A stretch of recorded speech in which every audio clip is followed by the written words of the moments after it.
Hey guys, here Jeff, Multipliers podcast. Welcome to a new episode.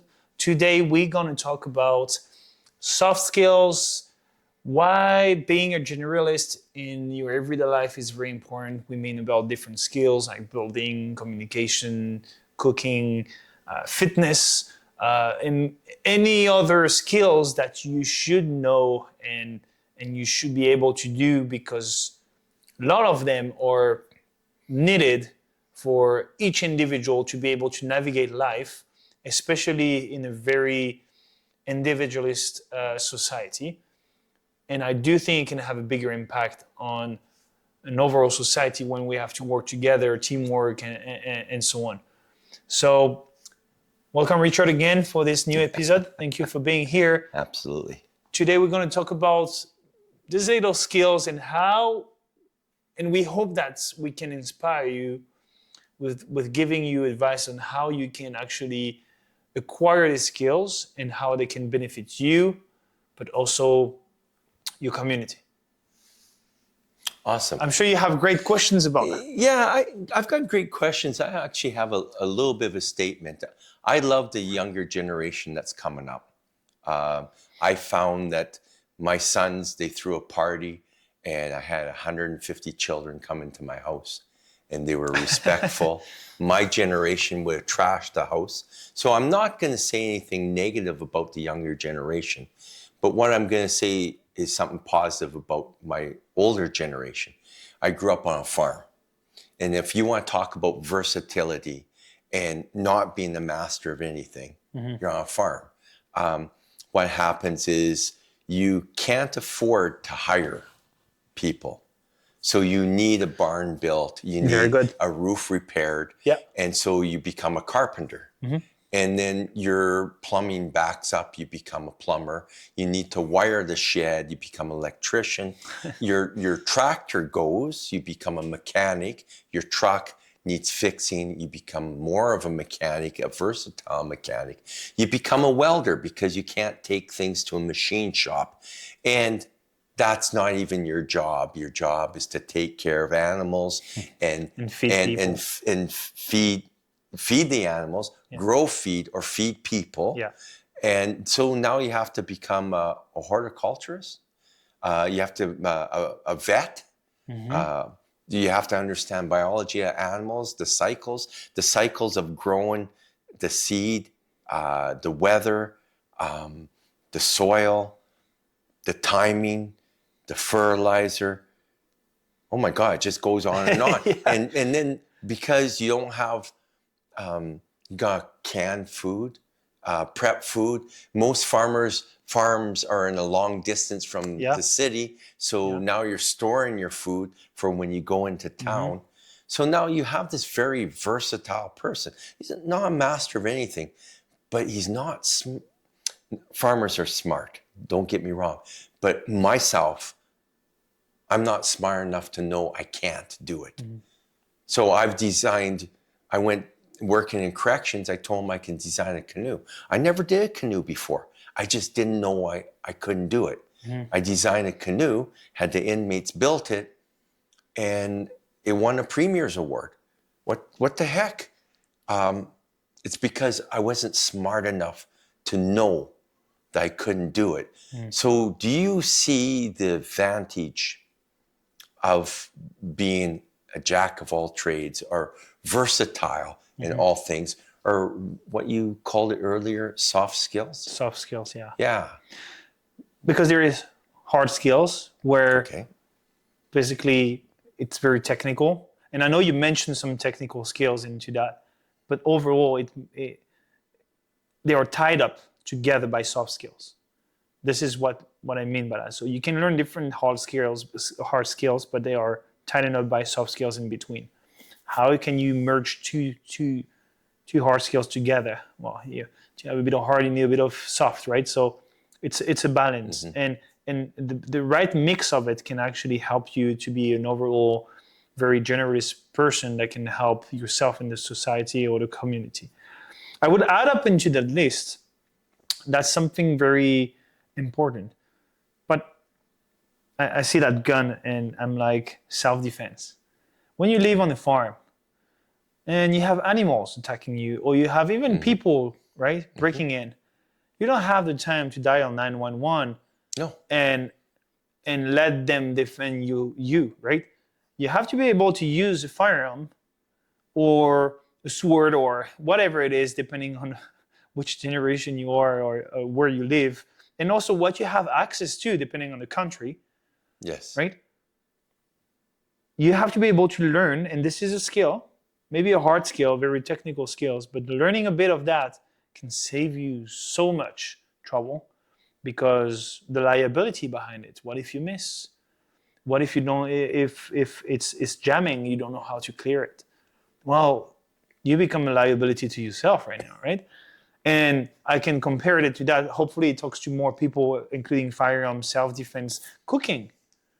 Well, what if, I don't know, you don't have a microwave anymore? Are you able to start a fire to reheat your food? Your power is out today. The power is out today? Yes. Still, right? Mm-hmm. So how do you do? Well, I learned about gear, equipment, knowledge. For an example, here the gear. We have an electric battery. It's not noisy. It's right in front of us, so it's not impacting anything. But we have lights, and we can keep going instead of, like I say, suffering life. And what I see basically is we live in a society where we want to build specialists in everything, and I don't see bad things to like into that. For an example, it started like earlier in the human civilization where at some point the farmer there, they decided to, hey, why we not work together? You grow carrots, you know how to, I grow potatoes. And then we can benefit from it because we exchange and so on. Or you have the carpenter, and then you have the blacksmith, and then you have whatever, you have the security guy. And each skills they have benefits for everyone. But what if one of them is out of the equation now? That's it. That also think that is very beneficial and healthy for a community because we can learn from each other. Like we're doing right now, we are talking about knowledge and skills you have, some I have, we mix them and we were capable to give that to the people and viewers or listeners. And because our soft skills and the ability to adapt, we can still deliver the message today. Instead of, I don't know, I don't have much skill, I don't want to think more, I don't want to, jump out of my comfort zone.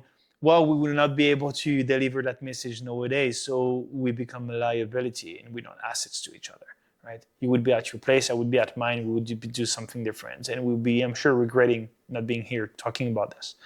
So I want to make sure that people also understand that we're not blaming people to not being generalists. I think we have to blame ourselves to not being capable to do basic stuff and relying too much on the system or structure or organization. For an example, you want to defend yourself, don't rely on the police officer to defend you all the time or the military to defend your country. History proved it. You have to take arms. You have to understand how to learn them, use them properly to not harm yourself or the people you love. You want to eat. Well, you have to be able at some point. What if the grocery stores is closed or empty? Well, COVID proved it. COVID proved it. We had our cupboards cleaned out. People were hoarding. People were not working together. No. So we're talking about preparedness. Yes, and again, this is a very tough and big topic and very sensitive topic as well, preparedness. But preparedness starts with the basics, and that's why we're so amazed by how our grandparents or great-grandparents used to do, how resilient they were. With so little. With so little. Yes. And you don't have excuses anymore. No. Because I can see people say, if we don't have food, I just going to order. Well, what if they're not here because they have to provide to themselves? We're in trouble. So they say, so what should I do? Should I start a garden? Maybe. Well, but I live in an apartment. You still have access to light and water.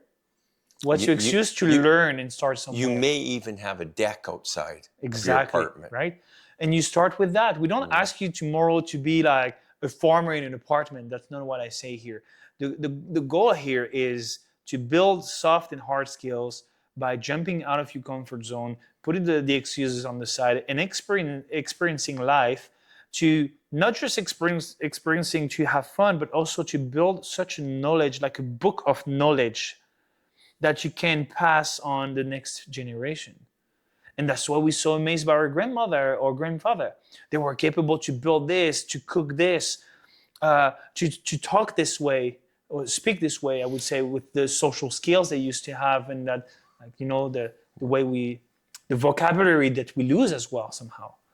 So we do rely on the internet. Huge. Oh, yeah. But I did have a friend recently go to Tanzania, and they shut down the internet and cell phones, and they had uprising. So what happens here? Like, do we think that can't happen? You know what? Anything can happen. Everything. So, I'll just Google it. Oh my goodness. What happens? That's the easy way. What happens if you can't Google it? And hey, Googling and YouTube. Awesome. This is a university. Incredible. University at your fingertips. Yes. I absolutely love it. But we still should be prepared.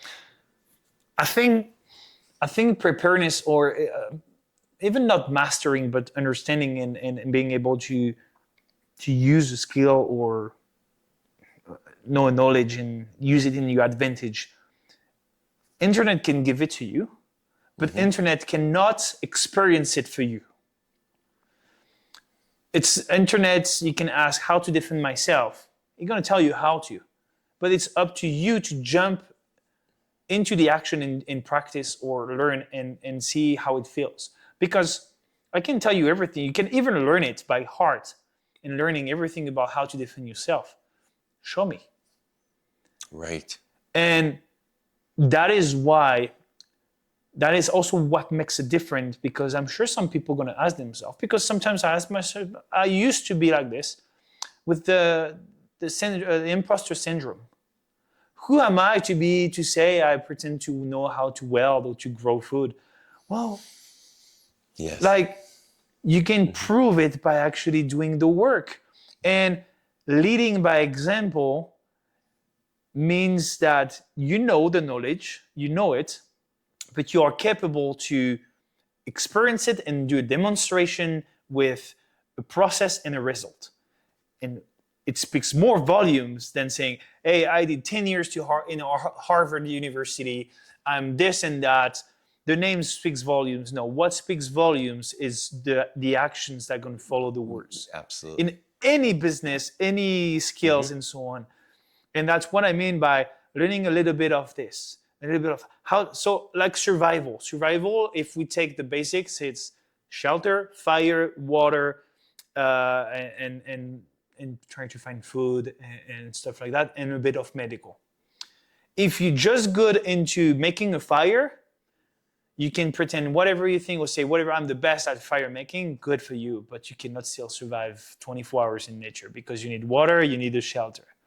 And that's what people are very afraid of preparedness, because we've seen, it has been a trend saying like, oh, we should build big bunkers, having shit ton of firearms and gear. Well, if you don't know how to use it, what's the point? It can be scary, but for me, it can be approached in a way that preparedness, whatever it is, or survival, is a circle. It's not a linear thing. It's not growing things up. It's a circle thing. If you're good a bit in fire, a bit in water, a bit in shelter, a bit in this, all these skills, just even a tiny thing, you're going to survive way more and longer than someone that just know about 100% about fire. Because life is not about just one thing. It's about a bunch of skills that helps you to survive. It's about survival in the end of the day. So to add to what you're saying there, I think it's also the thinking process. You got to develop your critical thinking. Yes. You got to develop your problem solving. And if you are starting to do more versatile things, you develop your critical thinking and you develop your problem solving. And if you don't do them, you're not exercising the mind to think for yourself. So the reality is we need to learn to think. So to learn to think will make us more versatile. And to learn to think, we have to do. 100%. Because some answers are only available into the doing. So you have to do experience to understand some answers. You have to go through hard stuff sometimes to understand why you're here, why it's happening. You don't have all the answers in books. No. You have to experience it sometimes. You look at nature, nothing is written. But when you look at nature, everything is here and told. They also find that when you experience things with emotion and intent, experience it. Yeah. It stays with you and help you develop neurons. Yes. More so than if you've seen it on YouTube and swiped. And swiped. Because it's also a lot of dopamine that is wasted. We're so what's the word for that? There's so much information. Information overload. We overloaded of information that we skip from a knowledge to another to the point like, oh, cool. Yeah, I just already forgot. Yeah. And it's, right? Entertainments. And it's just like going through school through memorization. If you don't understand it, you don't understand it, no matter how you memorize it. And yeah, very good point. One thing I find is we need wisdom. And if you have education without experience, you don't have wisdom. If you have experience without knowledge, you don't have wisdom. But if you have knowledge, education with experience, creates wisdom. Yes. And I think we all strive for wisdom. And when we have wisdom, we have that critical thinking, we have that problem solving, because we have the experience behind the knowledge of what we experienced. And this is also easier to translate and give back to others. There is no better things that someone that tell you such a good story because they experience it and they gain wisdom from it. It impacts others. Like you and I'm sure we have enough experience that I'm sure it impacts other people way more than writing our stories in a book, for an example, only, right? Because we lead by example. Obviously, we're just talking right now, but for me, for example, through my business, I lead by example. I demonstrate. You with your job, it's an indirect demonstration of like what you know and to do. You actually apply it, which keeps you alive and a good asset in the society, right? And something very important as well I wanted to mention is because I experienced that myself. I was really bad at mathematics and stuff like that at school till I understood the why behind. And someone had to tell me, mathematics are very good to, use it in your everyday life. Something you actually that is tangible. Do you say tangible? Some things that you can live. Yes. For an example, I was a welder. I learned how to become a welder. I didn't like mathematics, but being a welder, a fabricator is all about mathematics. You have to understand temperatures. You have to understand physics, science. You have to understand I need to create a box and weld the sides. Well, you have to know how to calculate triangles and so on, superficie and so on, right? And as soon as I understood the why behind the mathematics, I became good at it, and I had crazy marks. I was very good at it. Yes. My mom was like, "Something's wrong with you. What's going on?" No, you just put me in an environment where, first of all, the teacher was good because he adapted to me. Yes. Right? Yes. Not me to him. Yes. But he also had enough experience and wisdom merged with knowledge. He has been able to translate the why and message to become the best welder I can be, or even the best version of myself. Because what I know to do as a welder, and because of that knowledge and so on, I've been able to build the obstacle course. Yeah, right? Yeah.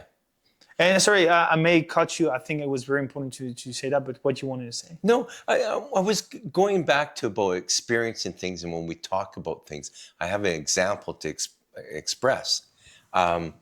So I'm in corrections. I'm talking to my oldest son, and I'm saying, hey, with the inmates, you have to build rapport. You got to treat them, they're humans. Yeah. You got social skills. Yeah, and you got to show respect, and it makes your life a lot easier. Well, he applies to become a guard. Oh wow! A correction officer. When was it? My oldest son. When was it? Year and a half ago. That's cool. So now the impact you have, right? He's working there, and he's building rapport. Oh, hey, Dad. Now I understand. Wow, and I'm treating them like humans. So he's talking to me yesterday about talking to a man, and the guy, he's a murderer, and he did horrible things in a gang situation. So those type of murderers are different. It's a lifestyle, and it's people in that. Yeah. And my son talked to him as a human, talked to him about human things. And he turns around to my son and says, "You're the best officer I've ever met." That's awesome. And my son's 25, but he's gaining wisdom. Yeah. From getting knowledge that speaks and so experience. much volumes. Yeah. That's saying I was a guard and I used to beat people. Yeah. Oh no. Rapport is everything. Right. And a lot of thing is, we're talking about versatile skills. I don't want to get off the topic of versatile skills, but just your versatile skills with humans can go from where I've talked to government officials and I've talked to people on the street and I talked to inmates, all as humans. And it opens up my world and my abilities. So those universal skills with human skills will help you in a crisis. Yeah, very much. So you should be exercising and bringing yourself out of your comfort zone to learn to talk to humans that are not your ethnic group, your religion, culture, your social status, your culture. And language. when a crisis happens, or you travel in a crisis happens. I'm sure you have a lot of experience that at some point I want to talk about because it's much related to situational awareness that I want to go deeper. But yeah, very good. So now we're talking about versatile skills. And they are so useful, but you don't know when you're going to need them. So they're unplanned. Yes. Everything's like unplanned. Murphy Law. Absolutely. So the things that you teach with your organization and the universal skills is preparing you for the unplanned. And I think social skills is underrated or almost forgotten because of the internet and the way we can connect with people nowadays, right? And that's something I really want to teach to people. Yeah. And the impact is awesome. Kids and adults, and I'm going to explain them quickly. For an example, through the war initiatives we talked quickly about last time, we teach them soft skills and hard skills, survival and so on. But we also teach like communication between two human beings, how to shake a hand, how to be respectful one another, but also how to be a leader and how to actually being a man or a woman that is capable to receive orders and apply them to benefits everyone. For an example, I'm a leader. I'm going to say, hey, you're going to do this, you're going to do that. Who teaches you that? Teamwork. No one teaches you that. And you can experience it by yourself by experiencing something. Let's say you want to build like, a shelter. Or you want to renovate your house, but you're working with a team. You can learn social skill through the experience itself. It's going to be very complicated because you're going to learn a lot, and some people are going to be tired, some people don't have the skills, and you're going to ask them, and you don't know that. So it's important to have this kind of social skills, and we teach that to the kids, how to ask help, how to receive help. Yes. Right? Yes. And how to work together to accomplish something bigger for the big picture, right? For the group. And we teach them that. So, okay, you're a leader. How do you do that? I don't know how to do that. Well, look, first of all, you're the leader. You step back, you look at the big picture, see who's doing what and doing nothing. and tell them to apply specific, or not orders, but apply specific task that are going to build something. So for an example, if you have the big picture of a building, you put that brick in, you this one here, you put the door here. And it's smooth enough, and you work on the skills because someone maybe didn't understand how you say it. Maybe some of them are tired, so you have to repeat. And all that are social skills that you can you can learn through sports. Okay. But in a society, I think it's not really taught, or that's why we ask people afraid to ask. Oh, I don't want to ask, I don't want to bother. Or maybe you're just scared to have a negative answer, or not having them doing what you expected them to do. Yeah. So my question to you, see, I have a mindset of what a leader is. Okay. Okay. See, if I'm a leader and I've ran crews up to 30 guys, I had 60 some odd under me. Yes. I led by being of service. How can I help you do your job better instead of dictate? Do you see leadership that way? Yeah. The problem, if I can say that, I can be a leader, and that's why this is also, that's a very good point. That's why I think it's also something that is lacking, especially from my military experience, and even in some specific jobs. You have leaders, they're very good to give orders, but they don't know shit about what they're asking about or talking about. I've seen guys, let's say the military, there is a hierarchy. Commanders, they're going to tell the guys on the field, you should do this way with that tools and so on, and do it. But the guys are on the field. First of all, they need someone to show them how to. But the second thing is, it's actually maybe not possible. And you don't know what you're talking about because things evolve. So a good leader, in my opinion, should go through the hard stuff first. So you don't become commanders by jumping into in that job first. You have to start here, have experience learning how it works, and so on and so on and so on. The thing is, now you have some bypass, and people can go anywhere they want without actually experiencing how it is on the field, because we have to speak the same language, and that requires experience, right? And you have to live it. I don't know if it answers your question. Kinda. I'll give you a couple examples here. I did construction, and I would come up to the guys that are framing, and I would come up to them and say, the electricians are coming through. How can I help you understand what they need? And I'll go to the electrician.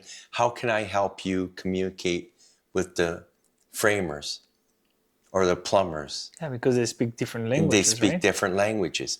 So now I have crews of guys, and I'm leading by helping them do their job better. So when I have crews in the prison and they're inmates, we get lead hands. The first thing I tell them, you're not a dictator. You find how you can help them do their job better. So my idea of leadership is maybe different than what society, it's different than what I see for sure. But it also goes back to being a jack of all trades. You have a little bit of knowledge of everything, just like the farmer. Now, if that farmer had a little knowledge of everything and he start running a massive farm, then he can go to the guy that's running the plow. How can I help you? Yes. This plow's not quite working. Can you talk to the welder?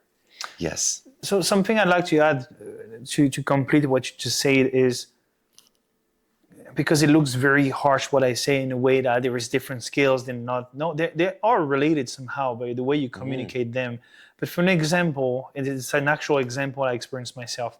I'm a welder fabricator, but when I've built the obstacle course myself, I wasn't a carpenter. But by being a fabricator, I know the basics of how to build frames and so on. So I'm capable to shape and work with wood, as well as I'm capable, not as good, because there are some rules at some point that you have to respect, and only experience and really well knowledgeable a carpenter can actually do.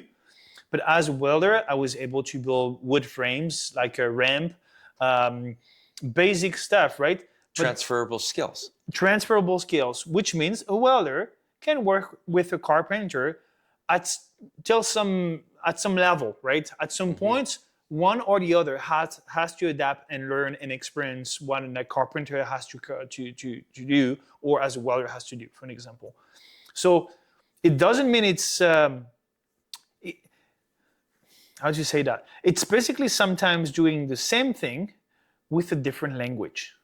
Okay. Right? I mean something in French, you mean something in English. The goal is to arrive to that point. We can have two different languages, but that by the time they fit and we arrive to the same result, that's the goal, right? So you welder, I'm carpenter, we can work together till a certain level. At some point, we complete each other, right? And yeah, that's the same for that. That's where also I see, for an example, more in a societal example, the police officer, for example, sometimes needs to deal with some people. It doesn't mean that a civilian that have more skill cannot help a police officer, right? They're from two different worlds, but they communicate the same way to arrive to maybe a de-escalation, right? For an example. I've got a great example to enhance what you already said. My brother is RCMP. Okay. And he works in Aboriginal communities. Okay. And quite often he will talk to who's the chief, but he will also find out who really glues the community together. And those people are hard to get to know. Yeah. But when you do, they help each other. And to have that transferable skill of being just an officer to a community member. And in the end, that's the goal. Because it goes beyond your profession. So in the end of the day, of that conversation, at least, it's we went through different skills. They're all very different one from another, from hard skills, soft skills, but they all tied up together to help people to become a better individual, a better member of a community, and it's all tied up and it serves the big picture. It doesn't serve only one profession, for an example, right? It serve yourself in your life, because at some point maybe you're gonna need that skills. And as you say, the Murphy Law is hitting anytime at anywhere, and usually most of the time when you don't expect it. And not ready. Right? Everything is perfect till the Murphy Law is coming and say, hey, I'm gonna test you on this. And that's what makes life good, and this is how you build wisdom. Instead of saying to be too confident, put the ego a bit on the side, and it makes yourself a better leader, as you just mentioned with your example, and a better person. Like, we want to listen to you because it looks like you went through it. I may trust or believe you because it makes sense, and I understand you want to help me because you experienced it before, and nothing is perfect, nothing is sure 100%. Right. Maybe let's use some skills or knowledge to protect ourselves in a situation. It can be anything. For an example, here, like we have the lights, right? We have backups and so on, right? And also, with experience and having that versatility, helps us from being to that fight or flight state. Very good. We can have more clarity in our thinking. We can step back and be more calm. So that preparedness for the unpreparable can help us have clarity. The fight or flight is something that happens everywhere. Like someone that is too much information or a big situation, someone is hurt, for an example. I don't know what to do. Oh, I see blood. I don't know. No, it builds structure, I think. Everything is about structure. Don't get me wrong. You can be good at very good at it, but the structure helps as well to put yourself into that structure and say, hey, I know there's this guy, I know there's this and that. Having a structured organization helps to focus only on one task. But the more you know, the more you're capable to organize this, and you know where to pick at the right moment instead of freezing and say, I don't know what to do. Because you can experience a lot of things, but if you don't have control of them, or if you don't know the purpose or how you can use them, it can actually go against you. So that's very important to understand what you know, what you don't know, and how to use them to help you in the end, or the people you love. So I think we went. Would you like to add anything before we? No, but just with experience and knowledge creates wisdom, and if you have wisdom and versatility, the chances are you're going to be more prepared than the other guy. Yeah, and it's not being paranoid. Obviously, we don't talk about that. We talk about being prepared. Yes. Because in the end of the day, we are living this life. I do think we're living this life to experience it the best we can. To have fun. Let's be honest. We want to have fun. We want to do cool stuff. Enjoy life. We want to enjoy, but we have to remind ourselves that life is not always fun. We have to go through hard stuff. We have to take the time to learn something before actually enjoying it, because it won't be the same. You cannot pretend. You cannot think you know when you actually don't know. And sometimes it's the hard path when you decide to take some shortcuts. It won't serve you in the future. And there is plenty of example in the society that can prove it. So in the end of the day, in this episode, we hope that we bring you more things to think about, to reflect on it. Maybe maybe scan yourself, scan your life, and see, okay, if that happened tomorrow, what can I do? It can be a simple power shortage. It can be a flood. It can be someone that died in your family. It can be yourself that get injured and you're not capable to walk or use your arm properly. It can be your car that break. Well, when you learn skills and at the same time you're capable to acquire equipment and use them, it's going to make life easier, which means that you're going to enjoy it better and not suffer it. And also a good example before we close it, I learned how to change a tire, how to patch a tire as well, yes. and all that. It saved me so many times, especially I do a lot of like off-road stuff, right?